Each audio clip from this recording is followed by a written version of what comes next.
NFL Daily is made possible by Manscaped. Head over to manscaped.com/chat. Today we're going to break down the top free agent wide receivers, number 1 to number 15. So we'll go kind of rapid fire on these guys here, beginning with Allen Robinson. The Bears, for reasons that defy the logic known to mankind, have yet to pay A-Rob, which is weird because he's awesome.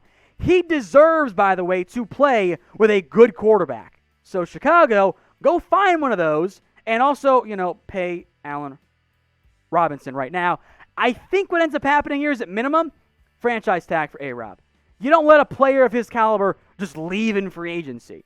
Maybe a tag and trade could be a possibility. But if I'm Chicago, I'm at worst tagging him, and in a more ideal world, paying him so that I have my number 1 receiver to pair with whoever I have at quarterback this upcoming season. So A-Rob, he should really get paid sooner rather than later. Coming off a fantastic year, over 100 grabs, over 1,200 yards.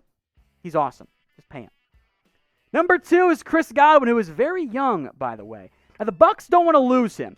They also have several key free agents, and he pairs with Mike Evans and Anthony Brown, who we'll get to in a minute, for a very elite wide receiver duo/trio.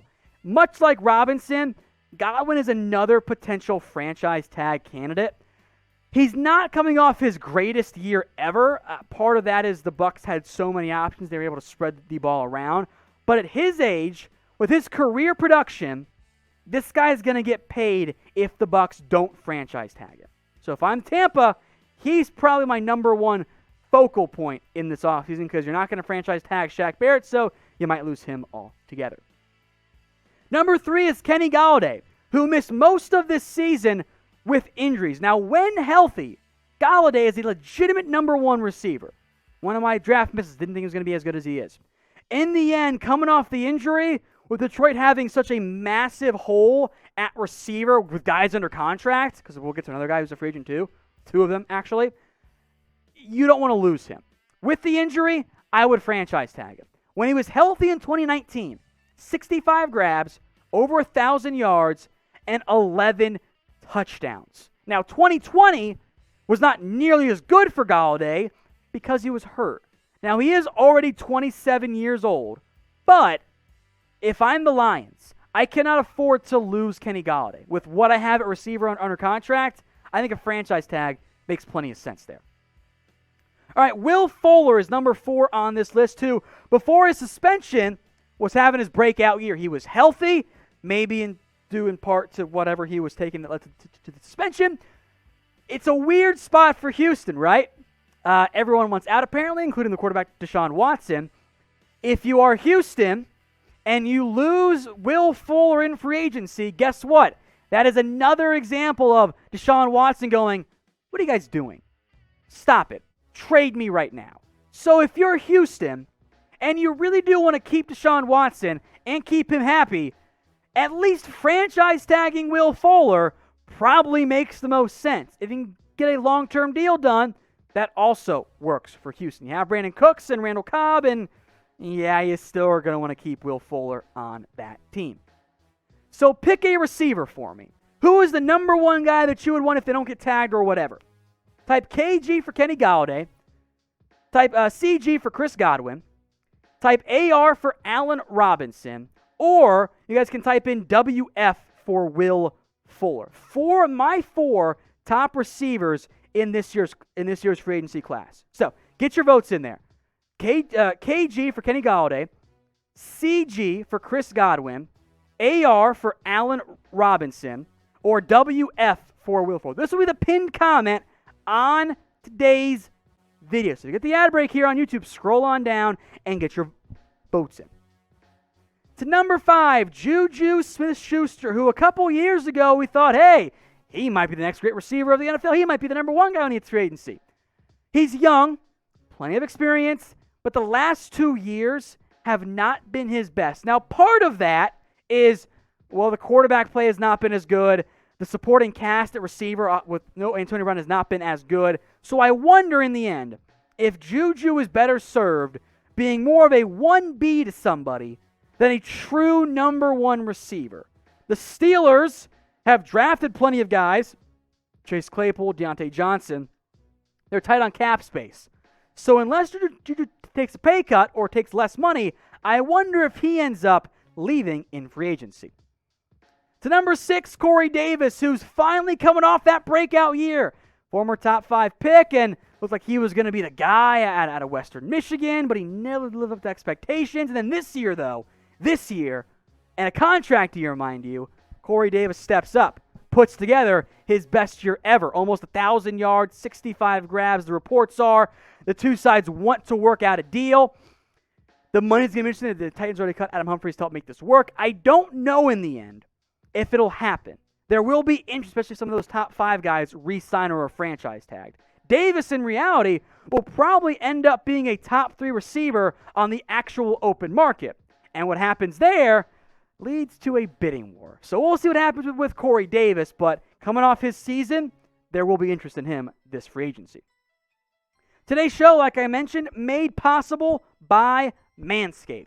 If you want the perfect package, you want to have a nice set down there, if you will, and you want your girl to be impressed by it, go to manscaped.com/chat. You can save 20% and get free shipping on all of their fantastic men's grooming products, including the Lawnmower 3.0.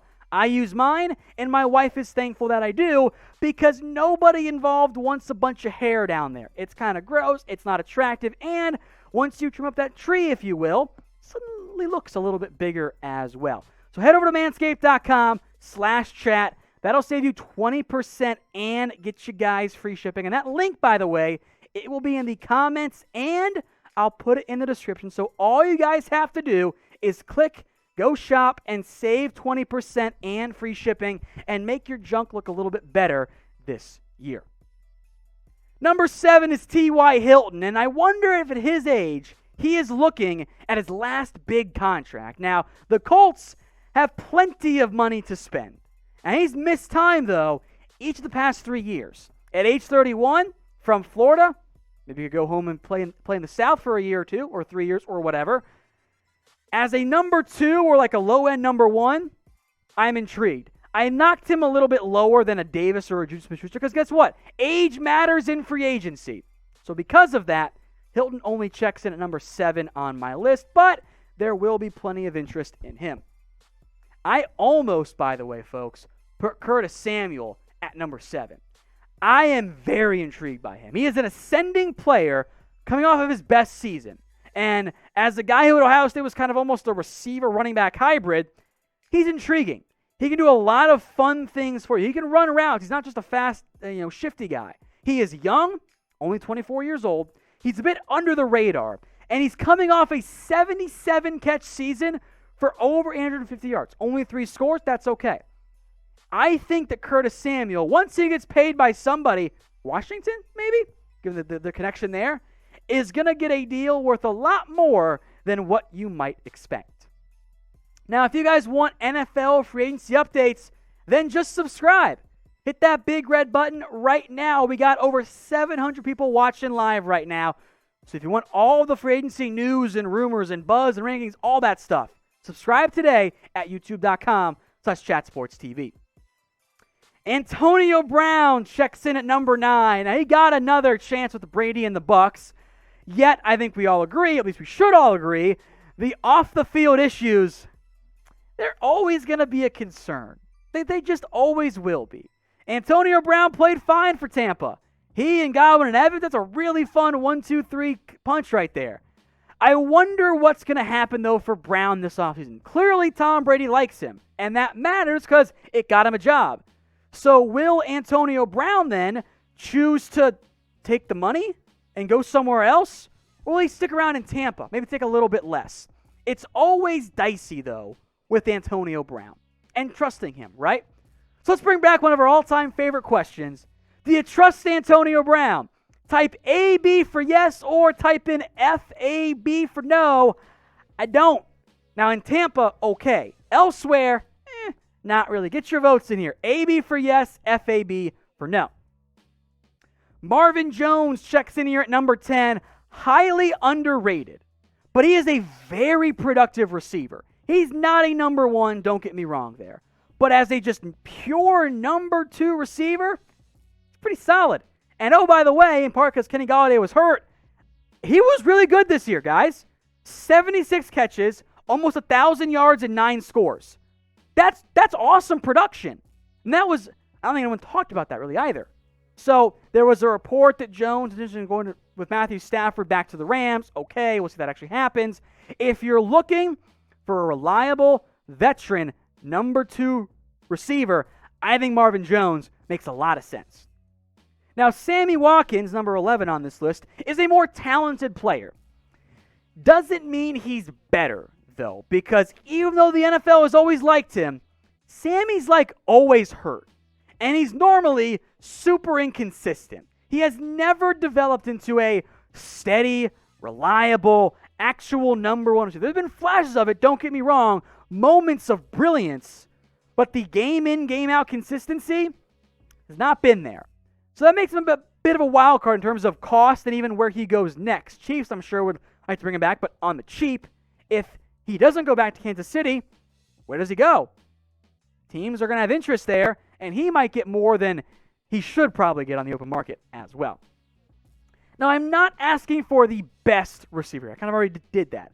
What I want you guys to do is shout out your favorite wide receiver free agent target for your team. I think Curtis Samuel's super fun. That one intrigues me, but get your votes in for me in the comments section. From almost out of the league to going to get paid probably, Nelson Agholor checks in at number 12. A breakout, frankly, I'm going to call it this, career-saving season with the Las Vegas Raiders. 48 grabs, almost 900 catches, 8 touchdowns, became almost 900 yards, 8 touchdowns. He became a vertical deep threat that the Eagles thought he was going to be. Leaves Carson Wentz, goes to Derek Carr, and boom, he's way better. I wonder, though, if teams will trust him with a long and expensive contract. I wonder if Nelson Agholor, in what could be a kind of suppressed free agency market, will actually settle for a 1-year prove-it deal and try and cash in again next offseason. All right, big name here, A.J. Green. Guys, he's not the same he was. He has battled injuries in recent years. The last time he put up at least 700 yards, which a lot of these guys just did, was 2017. The reality is for A.J. Green, he's at the back end of his career. He can still help you, but this is not going on and adding 2016 A.J. Green. That is not who he is anymore. Frankly, I don't want to pay him a bunch of money because he wasn't very good for the Bengals, at least relative to his own expectations, and the injury problems are a very real concern. So A.J. Green checks in at number 13, a lot lower than he ever would have been on any of these lists before. So how many more years does A.J. Green have left before he hangs up and retires it? Let me know in the comments section. Simple question here. How many more years does Green have left in his NFL career? To number 14, Larry Fitzgerald, who might have 0 years left. For the time being, he has yet to decide if he will play or retire. Now, he can still contribute at his rather advanced age. I think at this stage, Fitz has made it pretty clear he will play for one team and one team only, the Arizona Cardinals. He's not going to go to Logan Airport and sign for the Patriots. Not going to happen. He will either play another year for Arizona, maybe more, but probably just the one, and then retire. And I wonder, by the way, if the addition of J.J. Watt might help Fitzgerald want to play one more year. He probably has to go pretty cheap because he's still a serviceable player, but 54 for 409 and 1 touchdown with a long of 18, he's a short area guy. He can't go downfield anymore. Keep that in mind. The opposite now is Breshad Perriman. Former first-round pick, offers speed and vertical ability. Wasn't that great for a bad Jets team? He signed a 1-year deal with the Browns 2 years ago, the Bucs the year before that, and then the Jets this year. I wonder if Perriman ends up doing another 1-year contract. There are reports the Browns have interest in a potential reunion. If you want an outside vertical threat who can go downfield, make the occasional big play for you, if your quarterback is better than Sam Darnold / Joe Flacco, Breshad Perriman does make some sense. He's just not going to be a number 1 or maybe more than a low-end number 2 in the end. That was 15 names, and there were a lot of guys I know we didn't get to. So call me out in the comments if you want. Which wide receiver did I leave off this list? Let me know what you guys think in the comment section. Shout out a receiver, a free agent one, of course, that we left off the list. Maybe it's one of these guys, right? Danny Amendola, an aging slot receiver. Keelan Cole, the Jags. Number 3, maybe. Rashard Higgins from the Browns. Not bad. Deshaun Jackson, Kenny Stills. Vertical threats like Breshad Perriman, also older and no longer really in their primes.